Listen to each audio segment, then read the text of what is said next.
आइए देखिए all famous Dadan हांडी मटन होटल पटना में आपका स्वागत है। और ये हमारे सर कटिहार जिला से चल के आए हैं ददन हांडी में मटन खाने के लिए। देखिए कितने प्यार से ददन हांडी के मटन खा रहे हैं। लेकिन कहना है सर के लिए कि लीली हो सजनवा हो ददन हांडी की मटनवा हो लीली हो सजनवा हो ददन हांडी की मटनवा कि तनी पटन से दूर बड़ुए अब बाकी बड़ी मशहूर बड़ुए कि तनी पटन से दूर बड़ुए अब बाकी बड़ी मशहूर बड़ुए अब पार्सल कली हो चिकनवा हो ददन हांडी के मटनवा हो हले आई हो सजनवा हो ददन हांडी के मटनवा हो। और इसका प्राइस है कि 200 ग्राम के 250 बरित हो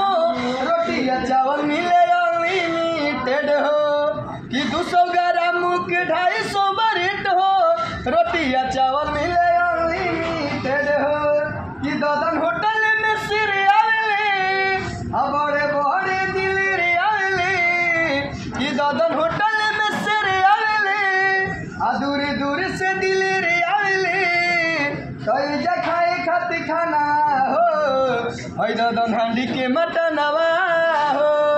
हले आई हो सजनवा हो ददन हांडी के मटनवा हो कि थाली पर थाली लगावे असुतोष हो मटन बनावे सूरज भाई बोस हो कि थाली पर थाली लगावे असुतोष हो मटन बनावे संतोष भाई बोस हो कि उन्हें और रोटियों बेलत बड़ुए जे रहेला चंदनवा हो ददन हांडी के मटनवा हो हले आई हो सजनवा हो ददन हांडी के मटनवा हो। रोटी ला मुर्गा।